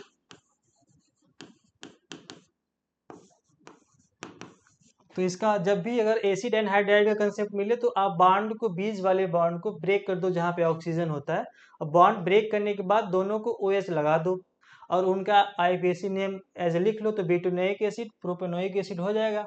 और फिर अगर हमको एसिड एनहाइड्राइड का लिखना है तो एसिड को हटा के एनहाइड्राइड यूज कर लेंगे। तो अल्फाबेटिकली भी देखते हैं तो क्या हो जाएगा, अगर इसका नाम लिखें तो ब्यूटेनोइक प्रोपेनोइक एनहाइड्राइड आपका आंसर हो जाएगा। तो इसके अकॉर्डिंग देखें, सेकेंड वाला ऑप्शन आपका होगा ब्यूटेनोइक प्रोपेनोइक एनहाइड्राइड। तो जब भी अगर एसिड एनहाइड्राइड का कंसेप्ट यूज हो तो हम बीच वाले बॉन्ड को ब्रेक करें और दोनों को OH ग्रुप लगा दें।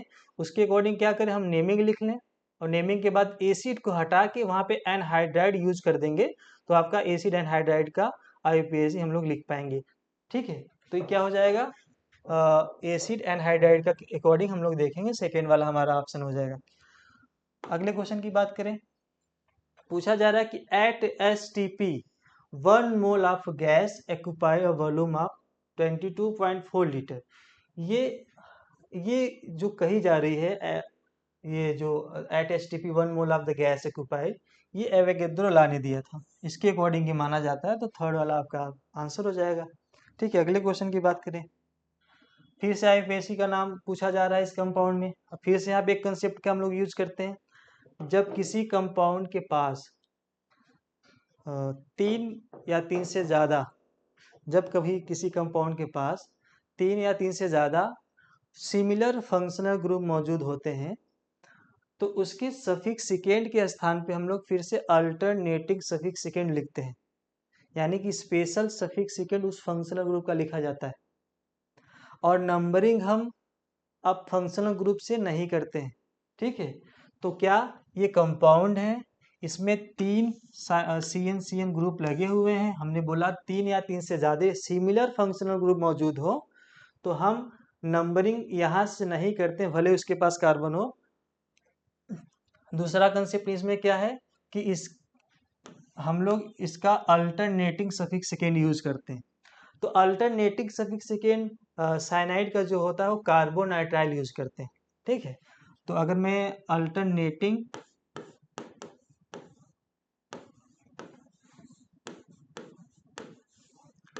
सफिक्स सेकेंड, यानी इसको स्पेशल सफिक्स सेकेंड ही बोलते हैं, तो होता है CN का जो होता है, ये सब याद रहना चाहिए ताकि हम क्वेश्चन को तुरंत टैकल करें। तो CN का जो होता है वो होता है कार्बोनाइट्राइल। कार्बोनाइट्राइल, जैसे वहाँ पे कार्बोक्सिलिक एसिड का कार्बोक्सिलिक एसिड ही होता था अल्टरनेटिंग सफिक्स सेकेंड अगर पिछले वाले क्वेश्चन में। यहाँ पे अब CN आ गया तो इसका अल्टरनेटिंग सफिक्स सेकेंड हमको याद होना चाहिए कि कार्बोनाइट्राइल होता है। अब ऐसे केस में हम नंबरिंग फंक्शनल ग्रुप से कभी नहीं करते, भले ही उसके पास कार्बन 1 डिग्री का क्यों ना हो। तो नंबरिंग हम यहाँ से शुरू करेंगे और हमको फिर से वही कंसेप्ट आ गया, पता है कि OH भी है और CN भी है, तो हम रिएक्टिविटी के बेसिस पे CN को एज ए फंक्शनल ग्रुप की तरह ट्रीट करेंगे। यहाँ पे आपका प्रीफिक्स हो जाएगा और OH का प्रीफिक्स फिर से लिख रहा हूँ कि हाइड्रोक्सी होता है, हाइड्रोक्सी होता है। तो नेमिंग करते समय 1 2 3, तो 2 पे हाइड्रोक्सी हो जाएगा। वेरी गुड, देख 2 पे हाइड्रोक्सी और कितने रूट वर्ड है 1 2 3, तो प्रोपेन 1 2 3 पे 1 पे 2 पे 3 पे ये CN ग्रुप लगे हुए हैं और इनके सफिक्स सेकेंड के स्थान पे अब लिखा जाएगा का अल्टरनेटिंग सफिक्स सेकेंड, और CN का अल्टरनेटिंग सफिक्स सेकेंड जो होता है वो कार्बोनाइट्राइल होता है। तो ये आपका आंसर हो जाएगा 2 हाइड्रोक्सी प्रोपेन 1 2 3 ट्राई कार्बोनाइट्राइल हो जाएगा। ठीक है, ये सारे क्वेश्चन जो अभी हम डिस्कशन किए हैं ये सभी के सभी क्वेश्चन कुछ ना कुछ कंसेप्ट लेके आए थे, जो आपको सिखाना चाह रहे थे, आपको बताना चाह रहे थे कि कभी भी अगर क्वेश्चन में गलतियां हों तो हम कैसे उसको रिमूव करें। वो छोटी छोटी मिस्टेक को हम रिमूव करते जाएंगे ताकि आने वाले प्रत्येक पेपर में हम अच्छा परफॉर्मेंस दें। और एनालिसिस, अपने गलतियों का एनालिसिस करना तो परम धर्म माना जाता है। जो इंसान अपनी कमियों को ढूंढने लगे वो हमेशा बहुत सी शिखर पे जाएगा। तो इस सभी क्वेश्चन के अकॉर्डिंग हम अपने छोटी छोटी कमियों को देखें हम, और आप भी अपने सारे कमियों को दूर करने की कोशिश करिए, अगले पेपर की अच्छे से तैयारी करिए और जो कमियां पहले पेपर में हो जाएं वो मिनिमाइज करने का ज़रूर कोशिश करिए ताकि अगले आने वाले पेपर में हम वो गलतियां ना करें दोबारा। ठीक, तो thank you so much. Hello बच्चों, कैसे हो आप लोग? अब पढ़ने का अधिकार सबको, और परसों जो टेस्ट हुआ था उसके तहत एग्जाम हुआ था, तो मोस्ट डाउटफुल क्वेश्चंस मैं आपको कराने जा रहा हूं। Myself R D Srivastava and BTech from IT Kanpur and physics mentor and academic head of Newlight. तो देखिए, ये कुछ क्वेश्चंस ऐसे हैं जो काफी बच्चों के गलत हो गए। तो अब इसमें क्या गलती हो गई, क्यों बार बार गलत हो जाते हैं? तो बहुत ही छोटी छोटी बातें होती हैं जिसमें एक पेपर सेटर अपने आप को इन्हेंस करता है, तो वही गलती हो जाती है। जैसे ये पहले देखिए, ये बहुत ही अच्छा क्वेश्चन है, it is very good question. इसको जनरल इक्वेशन से सॉल्व करते हैं हम लोग। तो kinetic energy is equal to H nu minus work function, ये सब लोग जानते हैं, सभी लोग जानते हैं। ये मैक्सिमम काइनेटिक एनर्जी है। और फिर हाफ ऑफ द फ्रीक्वेंसी, तो ये ट्विस्ट किया गया। जनरली ये क्वेश्चन बनता है, बहुत कॉमन क्वेश्चन है, तुम लोग जानते होगे कि फ्रीक्वेंसी डबल कर दें तो काइनेटिक एनर्जी क्या होगी। तो एक आंसर होता है डबल, एक आंसर होता है डबल से कम, एक आंसर है उतनी ही रहेगी, एक आंसर होता है डबल से ज्यादा, तो आंसर होता है डबल से ज्यादा। अगर ये फ्रीक्वेंसी डबल करेंगे तो फोटो इलेक्ट्रॉन तभी निकलेंगे, है ना? तो लेट्स डू इट। अगर हम ये इलेक्ट्रॉन निकल रहे हैं न्यू पे, इसका मतलब है एच न्यू ग्रेटर देन 5। और 5 कितना होता है? ये एच न्यू नॉट होता है, तो new greater than new not है। तो अगर हम फ्रीक्वेंसी को डबल करेंगे तो 2h न्यू, तब भी इलेक्ट्रॉन निकलेंगे, तो ये k डैश हो जाएगी। और फिर यहां से हम लोग फाई की वैल्यू रख देते हैं, तो k dash is equal to 2 और k प्लस 5। ये मैंने एच न्यू की वैल्यू रख दी, तो 2k और साथ में ऑफ कोर्स ये -5, तो 2k प्लस 5 आ गया। तो सिंपली है k dash will be greater than 2k। Kinetic energy double से ज्यादा होगी। वो मोस्ट पॉपुलर क्वेश्चन था, ये पेपर में तो हमने नहीं पूछा है, मतलब पेपर में ये नहीं पूछा गया है, लेकिन ये वो क्वेश्चन था जिसकी वजह से ये क्वेश्चन बच्चों का गलत हुआ। क्यों? दिमाग में ये बैठा हुआ है। अब यहां पे अगर मान लीजिए फ्रीक्वेंसी आधी कर दी गई,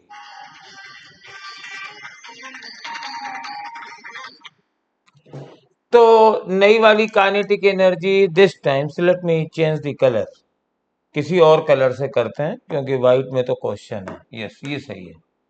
तो के डबल डैश इस बार करेंगे, तो ये एच न्यू बाई 2 और -5। तो एक बार फिर से एच न्यू की वैल्यू रख दो, K double dash is equal to 1/2, और एच न्यू की जगह रख दीजिए आप के प्लस 5 -5, एंड सो दैट, तो k/2, ठीक है ना, और प्लस 5/2, ये -5/2, राइट, -5/2, k/2 माइनस 5/2। अच्छा, ये एक चीज हुई, लेकिन ये तब है ना जब न्यू बाई 2 भी न्यू 0 से ज्यादा हो। लेकिन यहां पे आप इंक्रीज नहीं कर रहे हो, लेस कर रहे हो, तो हो सकता है कि न्यू बाई 2 की वैल्यू न्यू नॉट से कम हो जाए। और जब कम हो जाएगी, ऐसे समझ लो, जैसे मान लो कि न्यू नॉट सपोज 3000 हर्ट्ज है, और न्यू बराबर था सपोज 7,000। अब इसको आधा करोगे तो 3,500, तो उस केस में आधी करने पे भी फोटॉन निकलेंगे। लेकिन suppose nu is equal to 4,000 है, इसको आधी करोगे तो न्यू की वैल्यू 2,000 आएगी, that is less than threshold frequency. तो उस केस में तो इलेक्ट्रॉन निकलेंगे नहीं। जब इलेक्ट्रॉन ही नहीं निकलेंगे तो काइनेटिक एनर्जी की बात करनी बेकार है। तो इसीलिए ये जो ऑलवेज वाली कंडीशन है ना, ये सस्पिशियस हो गई, क्योंकि हो सकता है कि फ्रीक्वेंसी को आधी करने पे फोटो इलेक्ट्रिक एमिशन हो ही नहीं। इसलिए इसका answer none of the above दिया जाता है। इसलिए ये फोर्थ वाला आंसर है। डबल करने में कोई प्रॉब्लम नहीं है, न्यू पर निकल रहा है तो ट्यू न्यू पे जरूर निकलेगा, लेकिन आधी करने पे तो दो पॉसिबिलिटीज हो जाएंगी ना, दोनों केस मैंने आपको लेके बताए। तो ये था प्यारे बच्चों, एक 1030 बच्चों की ये गलत होगा, और मुझे पूरा मालूम है कि ये क्वेश्चन गलत हुआ है सिर्फ और सिर्फ इस क्वेश्चन की प्रीव्यू के कारण। चलो नेक्स्ट क्वेश्चन देखते हैं। De Broglie wavelength lambda of two particles are equal. तो डी ब्रोगली वेवलेंथ होती है h/p, और अगर ये बराबर हैं, सपोज दो पार्टिकल है λ1 p1 तो λ2 p2, तो आपको लगेगा कि p1 बराबर p2 हो जाएगा, लेकिन ऐसा है नहीं। सपोज एक पार्टिकल ऐसे जा रहा है, एक पार्टिकल ऐसे जा रहा है, तो p1 तो वेक्टर है ना, मोमेंटम तो वेक्टर है भैया, तो उनके मैग्नीट्यूड बराबर होंगे। डायरेक्शन सेम हो ये कोई जरूरी नहीं है। Suppose one particle is moving along x axis with de Broglie wavelength λ1, तो p1 is h by lambda, p2 is also h by lambda।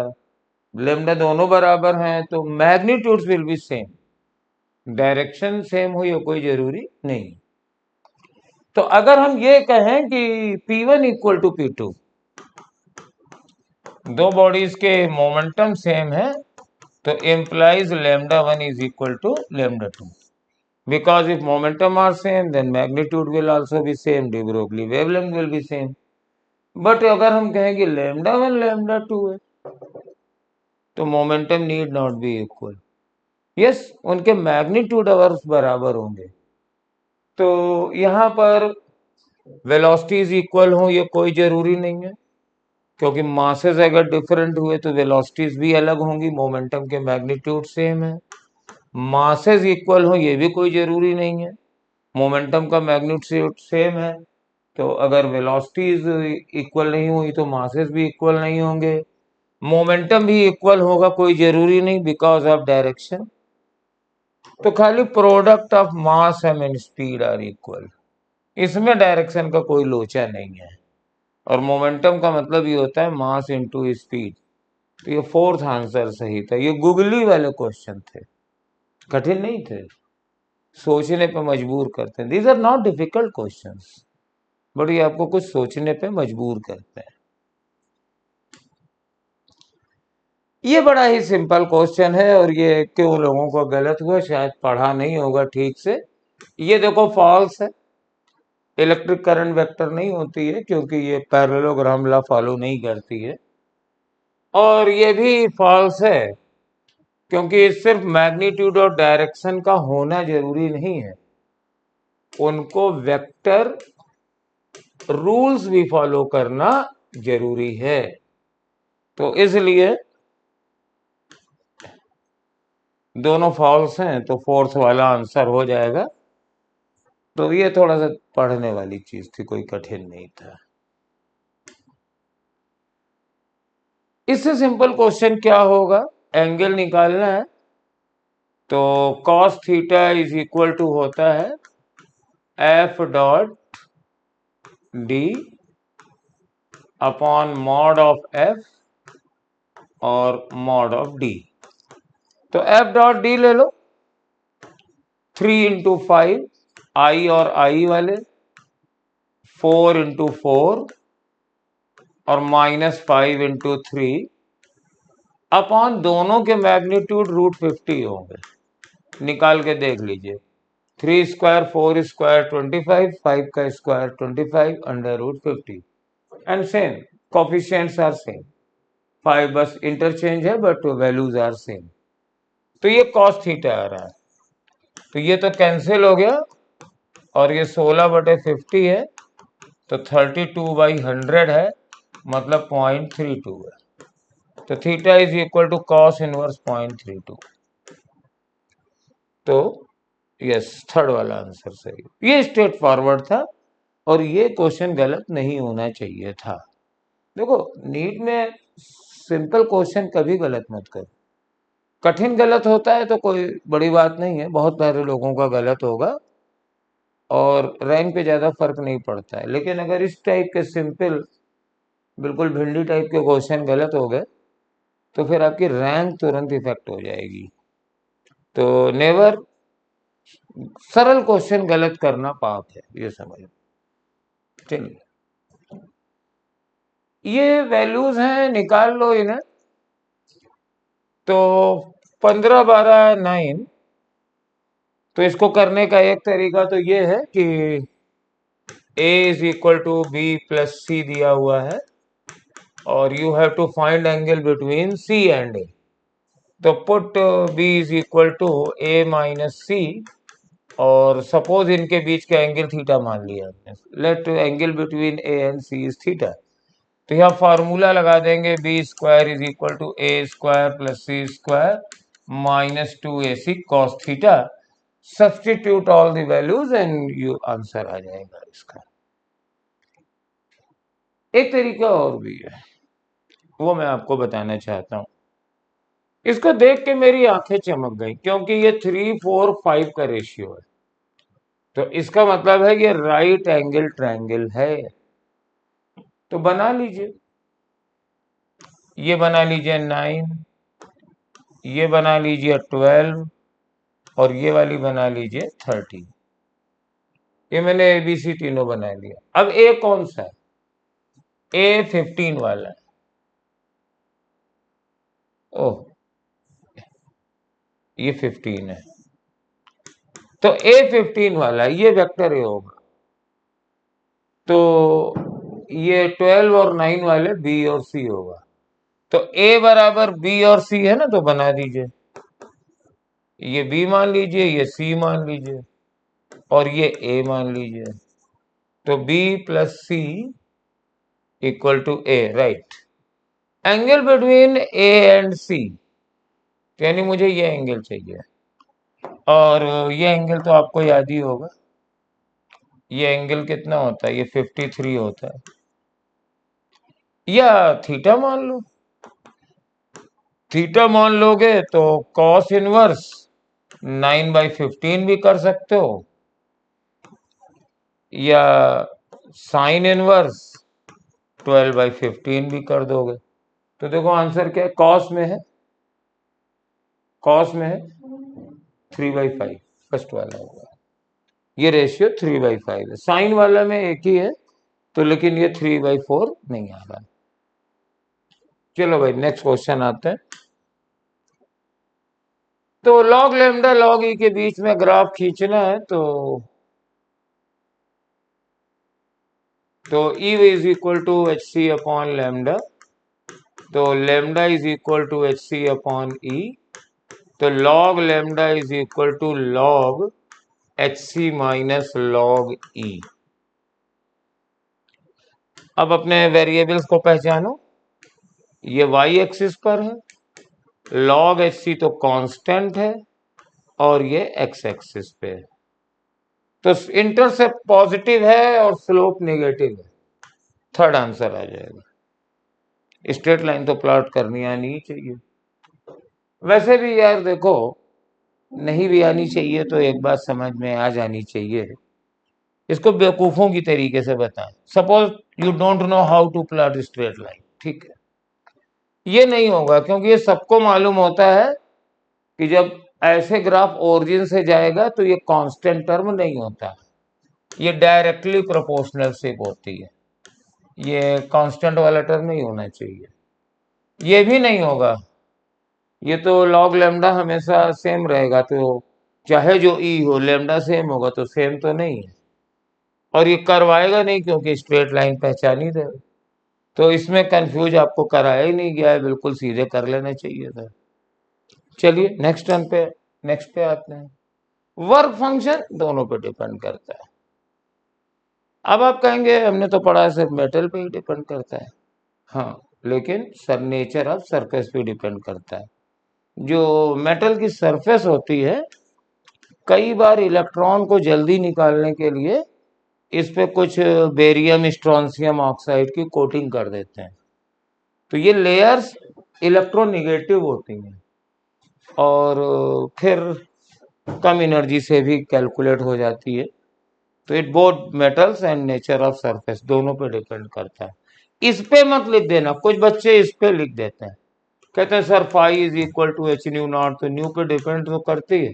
अरे बेवकूफ, न्यू नॉट पे फाई नहीं डिपेंड करता है, फाई पे न्यू नॉट डिपेंड करता है। अब ये वही है, अब यहाँ पे डबल किया गया है फ्रीक्वेंसी, डबल द फ्रीक्वेंसी। तो देखो के बराबर के नहीं लिखेंगे, मैक्सिमम एनर्जी को इन्होंने ई लिखा है, तो E is equal to H nu minus work function, और E dash is equal to, तो ये 2h न्यू हो गया और माइनस फाई रहेगा। अब यहाँ पे फाई कहीं दिख नहीं रहा है, तो फाई को हम हटा देते हैं। एक रिजल्ट मैंने अभी पहले वाले क्वेश्चन में किया था, तो वो फाई था उसमें, अब यहाँ फाई को हटा देंगे, तो 2h न्यू माइनस, और फाई की जगह लिख देंगे एच न्यू माइनस ई, तो आ जाएगा एच न्यू प्लस ई। तो सेकंड वाला ऑप्शन हो गया। Very simple question, not difficult at all. ये शायद लास्ट क्वेश्चन है, और ये सीधे सीधे ट्रायंगल लॉ का एप्लीकेशन है कि कौन सही है। तो अब मैं देखो बना के दिखा रहा हूं। ट्रायंगल लॉ क्या होता है ना कि एक वेक्टर अगर ए है तो इसके हेड पर दूसरा होना चाहिए सेम तरफ जाता हुआ, और ये आर इसका उल्टा हो जाता है, ऐसे जाएगा टेल के हेड से। तो ये ए है, ये बी है, चलो ये तो ठीक है। तो लेकिन आर इसका कैसा होगा, आर इसका ऐसे होगा, ये आर होगा। तो लेकिन यहाँ तो आर दिया है, तो ये सही नहीं है। यहाँ पे क्या है, एक्चुअली इसका सही रिलेशन होगा जिस तरीके से बना हुआ है, ये ए है, ये बी है, और ये आर है। तो a plus b plus r is equal to 0 है यहाँ पे ट्रायंगल लॉ। तो r is equal to minus a plus b है। और इसको देखिए, ये ए है, ये बी है, और ठीक है ये आर है, तो ये करेक्ट आंसर। इसमें भी कुछ गड़बड़ होगा, देखो ये तो ए और बी ऐसे ऐसे आ गए, तो यहाँ तो ऐसे ए प्लस आर, यहाँ का रिलेशन है a plus r is equal to b according to figure, और यहाँ पे भी देखो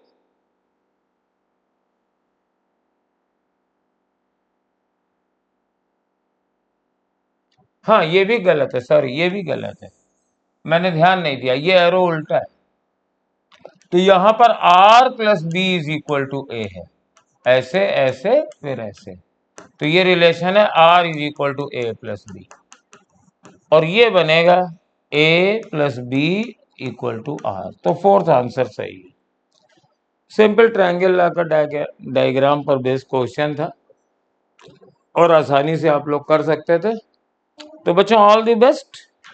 छोटी छोटी गलतियां ही सिलेक्शन रोक भी देती हैं, करवा भी देती हैं, तो ध्यान रखिएगा अगली बार से ये कुछ गलतियां ना होने पाए। Thanks for watching this channel. तो शुक्रिया, थैंक यू।